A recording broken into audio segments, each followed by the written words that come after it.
نحمده ونصلي على رسوله الكريم اما بعد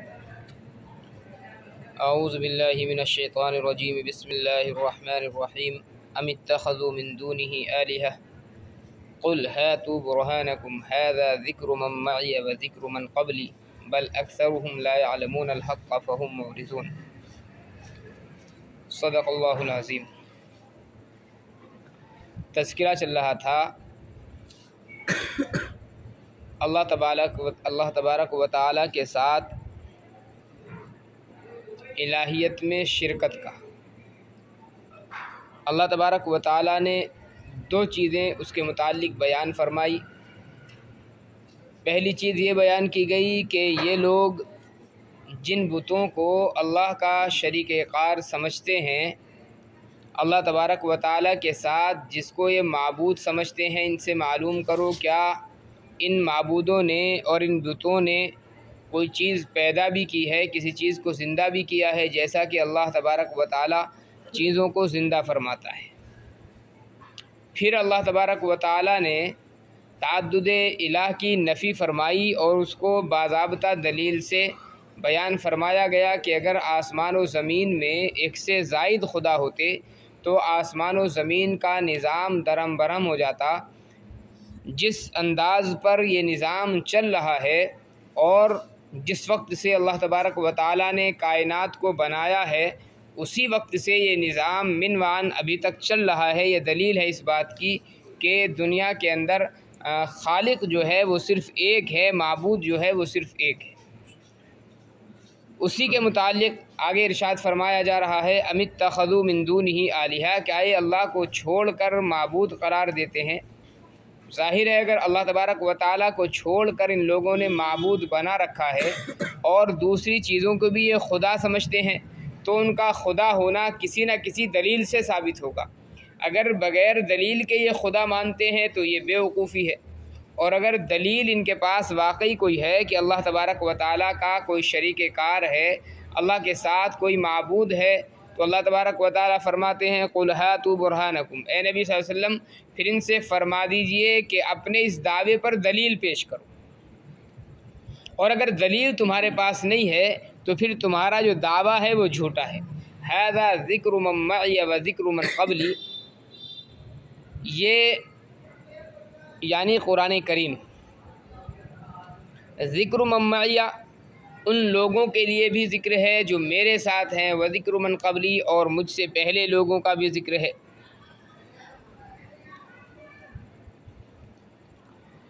ھذا ذکر من معی، یہ ذکر ہے ان لوگوں کا جو میرے ساتھ ہے، نصیحت ہے ان لوگوں کی جو میرے ساتھ ہے، یعنی آقا علیہ السلام کے زمانے میں جو لوگ موجود ہیں۔ وذکر من قبلی، اور ان لوگوں کا بھی ذکر ہے جو مجھ سے پہلے گزرے، یعنی آقا علیہ السلام سے پہلے جو انبیاء علیہ السلام وغیرہ گزرے ہیں، اور اس معنی کر یہ ان کا ذکر ہے اور ان کی نصیحت ہے کہ اس میں مختلف انبیاء علیہ السلام کے مختلف لوگوں کے واقعات مذکور ہیں، تو اس اعتبار سے ذکر فرمایا گیا۔ یا یہ بھی ہو سکتا ہے کہ ذکر من معیہ سے مراد جو ہے وہ قرآن کریم ہو، اور ذکر من قبلی سے مراد جو ہے اس سے پہلی جو کتابیں ہیں، توریت، انجیل، زبور وغیرہ، یہ کتابیں ہوں۔ مطلب یہ ہے کہ تم جو اللہ کو چھوڑ کر کے دوسری چیزوں کو معبود بناتے ہو اور خدا گردانتے ہو، قرآن کریم میں اگر کہیں پر موجود ہے تو قرآن کریم پر دکھاؤ، اور اگر قرآن کریم میں نہیں بلکہ سابقہ کتابوں کے اندر یہ چیز ذکر کی گئی ہو کہیں کہ اللہ کے علاوہ کوئی اور معبود ہے تو سابقہ کتابوں سے دکھا دو۔ بل اکثرهم لا يعلمون، بلکہ ان میں سے اکثر لوگ حق کو جانتے نہیں ہیں، فہم معرضون، اور وہ حق سے اعراض کر رہے ہیں۔ وما ارسلنا من قبلك من رسول الا نوحي اليه انه لا اله الا انا فاعبدون، اور ہم نے نہیں بھیجا آپ سے پہلے کوئی بھی رسول الا نوحي اليه، مگر ہم نے اس کی طرف یہی وحی کی کہ میرے علاوہ کوئی معبود نہیں، فاعبدونی، تم میری ہی عبادت کرو۔ یعنی جتنے سابقین انبیاء علیہ السلام دنیا میں تشریف لائے ہیں، اللہ کی وحدانیت کو ہر ایک نے بیان کیا ہے اور اللہ کی عبادت کا اقرار ہر ایک نے کیا ہے۔ لہذا آقا علیہ السلام اگر ایک اللہ کی وحدانیت کی طرف لوگوں کو بلا رہے ہیں اور اللہ کی وحدانیت کا اقرار لوگوں سے کرا رہے ہیں اور معبودان باطلہ کی عبادت کو چھوڑ دینے کا حکم فرما رہے تو کہ یہ نئی بات نہیں ہے، بلکہ جتنے بھی سابقین انبیاء علیہ السلام گزرے ہیں ہر ایک کا مشن اور طریقہ یہی رہا ہے کہ سب نے اللہ کی وحدانیت کی دعوت دی ہے۔ وَقَالُوا اتَّخَذَ الرَّحْمَنُ وَلَدًا سُبْحَانَهُ بَلْ عِبَادٌ مُكْرَمُونَ، اور یہ یعنی کفار مکہ مشرکین مکہ کہتے ہیں کہ اللہ تبارک و تعالیٰ اولاد رکھتا ہے۔ سبحانہ، اللہ تعالیٰ کی ذات پاک ہے۔ ما قبل میں بھی یہ تذکرہ آیا ہے کہ فرشتوں کو مشرکین جو تھے وہ اللہ تبارک و تعالیٰ کی اولاد گردانتے تھے، کہتے تھے کہ یہ اللہ کی بیٹیاں ہیں، اسی کی نفی کی گئی۔ بل عباد مکرمون، اللہ فرماتا ہے بلکہ جو فرشتے ہیں یہ تو اللہ کے مقرب بندے ہیں، اللہ کے معزز بندے ہیں۔ لا یسبقونہ بالقول، یہ کسی بھی بات میں اللہ تعالیٰ سے سبقت نہیں کرتے۔ وہم بامرہ یعملون، اور اللہ تعالیٰ کے حکم پر یہ عمل کرتے ہیں، یعنی اللہ تبارک و تعالیٰ کے کہے بغیر کوئی بات ان کے منہ سے نہیں نکلتی۔ یہ فرشتوں کی صفت بھی بیان کی گئی کہ باتوں میں وہ اللہ تعالیٰ سے آگے نہیں بڑھتے، اور یہ باضابطہ مجلس کا ایک ادب بھی سکھلایا گیا ہے۔ علماء نے لکھا ہے کہ قرآن کریم کی یہ جو آیت ہے یہ ادب بھی سکھلا رہی ہے کہ اگر کسی مجلس کے اندر بڑے اور چھوٹے سبھی موجود ہوں تو اس مجلس کا ادب یہ ہے کہ جب تک مجلس میں بڑا شخص بات کو شروع نہ کرے، چھوٹے آدمیوں کو بات پر سبقت نہیں کرنی چاہیے، گفتگو شروع نہیں کرنی چاہیے۔ وہم بامرہ یعملون، اور وہ اللہ تعالیٰ کے حکم پر عمل کرتے رہتے ہیں۔ یعلم ما بین ایدیہم وما خلفہم، اللہ خوب جانتا ہے جو ان کے آگے ہے، یعنی ان کے جو اعمال ہیں، وما خلفہم، اور جو ان کے پیچھے ہے یعنی ان کے پچھلے اعمال ہیں۔ ولا یشفعون، اور وہ شفاعت نہیں کر سکتے سوائے اس شخص کے لمن ارتضیٰ، اللہ تبارک و تعالیٰ جس کی سفارش کے لیے اللہ تبارک و تعالیٰ راضی ہو جائے۔ وہم من خشیتہ مشفقون، اور یہ اللہ تعالیٰ کی خشیت سے، اللہ تعالیٰ کی ہیبت سے ڈرتے رہتے ہیں۔ ومن یقل منہم انی الہ من دونہ فذلک نجزیہ جہنم، اور ان میں سے اگر کوئی یہ کہے کہ میں معبود ہوں اللہ تعالیٰ کے علاوہ، فذلک نجزیہ جہنم، تو ہم اس کو جہنم رسید کر دیں گے، جہنم میں اس کو بھیج دیں گے، جہنم اس کا بدلہ ہم دیں گے۔ کذالک نجزی الظالمین، ہم ظالموں کو ایسا ہی بدلہ دیا کرتے ہیں۔ یہ فرشتوں کی کچھ صفات ذکر کی ہے کہ فرشتے اللہ تبارک و تعالیٰ کی معزز مخلوق ہیں، اللہ تبارک و تعالیٰ کے حکم کے مکمل طور پر پابند ہیں، اور اللہ تبارک و تعالیٰ سے کسی بھی چیز میں وہ سبقت نہیں کرتے۔ اللہ تبارک و تعالیٰ جو حکم دیتا ہے ہر حال میں وہ اللہ تعالیٰ کے حکم کو پورا کرتے ہیں، اور وہ اس بات سے بخوبی واقف ہیں، اس بات کو بخوبی جانتے ہیں کہ اللہ تبارک و تعالیٰ ان کے اگلے پچھلے سارے احوال سے واقف ہیں۔ اور شفاعت صرف اس کے لیے کی جا سکتی ہے اللہ تبارک و تعالیٰ جس کے لیے شفاعت کرنے کا حکم جاری فرما دے اور اس کے لیے رضامندی کا پروانہ اللہ تبارک و تعالیٰ پیش فرما دے۔ اولم یر الذین کفروا ان السماوات والارض کانتا رتقا ففتقناہما، کیا یہ لوگ نہیں دیکھتے جنہوں نے کفر کیا، یعنی کافر لوگ، کیا کافر لوگ نہیں دیکھتے اس بات کو کہ آسمان و زمین کانتا رتقا، یہ دونوں بند تھے، ففتقناہما، ہم نے ان دونوں کو کھول دیا۔ آسمان و زمین کو کھولنے کا مطلب کیا ہے؟ مختلف تفسیریں مفسرین کرام نے اس کے سلسلے میں کی ہیں، لیکن سب سے صاف اور ستھری جو تفسیر ہے وہ یہ ہے کہ آسمان بند تھا، یعنی آسمان سے بارش نہیں برسا کرتی تھی، زمین بند تھی، یعنی زمین سے پیداوار نہیں اگتی تھی۔ اللہ تبارک و تعالیٰ نے جب نسل انسانی کا سلسلہ زمین پر پیدا فرمایا، شروع فرمایا، تو اللہ تبارک و تعالیٰ نے پھر ان دونوں کے بندوں کو کھول دیا، یعنی آسمان سے بارش برسنا شروع ہو گیا اور زمین سے سبزہ اور پیداوار نکلنی شروع ہو گئی۔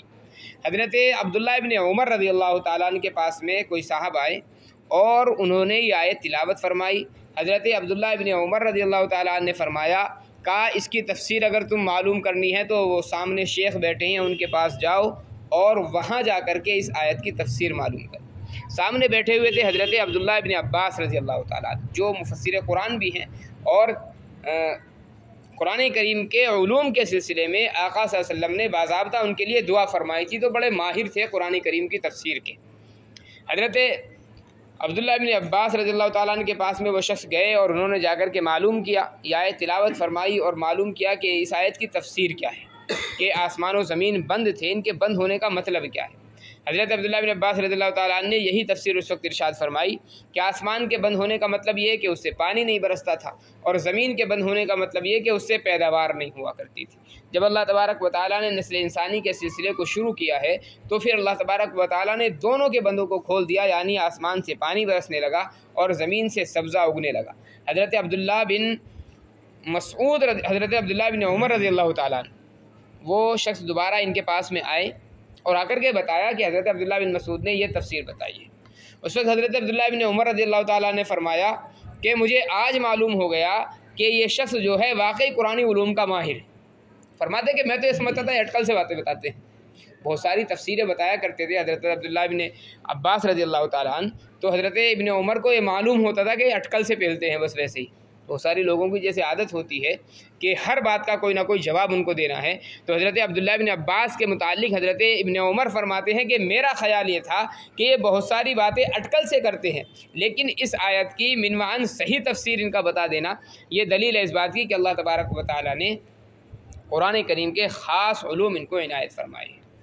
وَجَعَلْنَا مِنَ تو بہرحال صحیح جو تفسیر ہے وہ یہی ہے اس کی، وَجَعَلْنَا مِنَ الْمَاءِ كُلَّ شَيْءٍ حَيٍّ، اور ہم نے پانی سے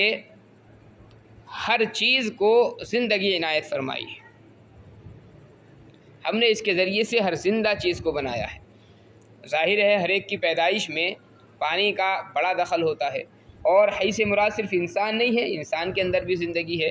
اور باقی جو حیوانات ہیں، جانور ہیں، ان کے اندر تو زندگی ہے ہی، لیکن جو اس کے علاوہ گھاس ہے، نباتات ہے، سبزہ زار ہے، جتنی بھی چیزیں دنیا کے اندر موجود ہے، اللہ تبارک و تعالیٰ نے ہر ایک کے اندر زندگی رکھی ہے۔ یہ الگ چیز ہے کہ ہم اس کی زندگی کو محسوس نہ کر پاتے۔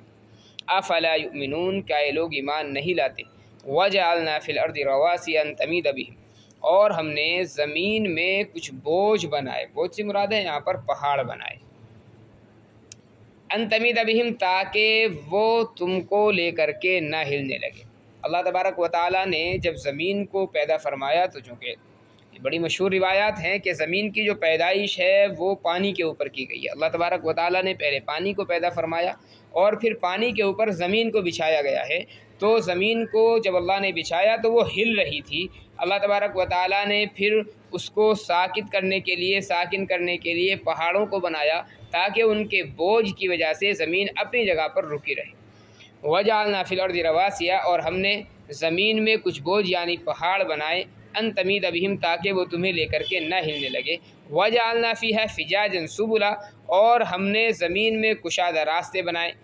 کوئی ظاہر بات ہے لعلہم یہتدون، تاکہ لوگ اس کے ذریعے سے منزل مقصود کو پہنچ جائے۔ ہم تصور کریں اگر یہ راستوں کا سلسلہ اللہ تبارک و تعالیٰ نہ بناتا اور بالکل تمام زمین چٹیل میدان ہوتی، اب معلوم یہ ہوتا ہے کہ جانا ہے ہمیں تھانے کی طرف ہے اور پہنچ گئے گلر بوجھ کی طرف، چونکہ پتہ ہی نہیں راستے کا، راستے تو ہے ہی نہیں زمین کے اندر۔ تو اس لیے اللہ تبارک و تعالیٰ نے لوگوں کو اپنی اپنی منزلوں تک پہنچانے کے لیے راستوں کا یہ سلسلہ شروع فرمایا، راستے زمین کے اندر بنائے گئے۔ وجعلنا السماء سقفا محفوظا، اور ہم نے آسمان کو ایک محفوظ چھت بنا دیا کہ جس کے نیچے آدمی بہت ساری چیزوں سے محفوظ رہتا ہے۔ وَهُمْ عَنْ آيَاتِنَا مُعْرِضُونَ، اور یہ لوگ ہماری آیتوں سے اعراض کر رہے ہیں۔ وَهُوَ الَّذِي خَلَقَ اللَّيْلَ وَالنَّهَارَ وَالشَّمْسَ وَالْقَمَرَ، اور اللہ وہ ہے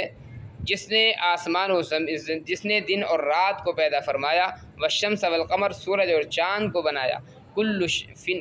فی فلک یسبحون، ہر چیز اپنے محور میں چل رہی ہے، یسبحون، تیرنے کی طرح، جیسا کہ تیرتی ہے۔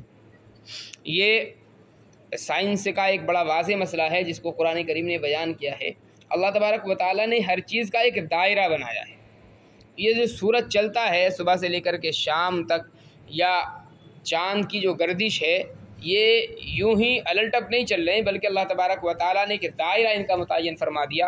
اور سورج ہو، چاند ہو، جتنے بھی سیارے ہیں تمام کے تمام اپنے اسی دائرے کے اندر وہ گردش کرتے رہتے ہیں، اسی دائرے کے اندر وہ چلتے رہتے ہیں۔ اب یہ جو دائرے ہیں یہ کیا باضابطہ آسمان کے اندر بنائے گئے ہیں یا آسمان کے نیچے خلا کے اندر یہ دائرے بنائے گئے ہیں سورج اور چاند کے اور دیگر سیاروں کے، تو قرآن کریم نے اس کی وضاحت نہیں فرمائی یہاں پر کہ یہ جو دائرہ کار ہے سورج کا یا چاند کا یا دیگر سیاروں کا یہ کہاں پر ہے۔ قرآن کریم تو اس کی طرف سے بالکل خاموش ہیں۔ ہاں البتہ سائنس والوں نے یہ تحقیق آج کل کی ہے کہ سیارے جتنے بھی ہیں وہ تمام کے تمام آسمان کے نیچے باضابطہ ان کا جو محور ہے وہ آسمان کے نیچے ہے، اور سینکڑوں میل کی بلندی پر وہ آسمان ان سے واقع ہے۔ تو گویا کہ خلا ہے آسمان و زمین کے درمیان میں، اور اسی خلا کے اندر یہ سورج ہے، چاند ہے اور دیگر سیارے ہیں، سب کے سب اپنے اپنے محور کے اندر چلتے ہیں۔ اللہ تعالیٰ عمل کی توفیق عنایت فرمائے، اپنی توحید پر قائم رہنے کی توفیق بخشے۔ وما توفیق الا باللہ۔ سبحان اللہ وبحمدہ، سبحانک اللہم وبحمدک، ونشہد ان لا الہ الا انت، نستغفرک۔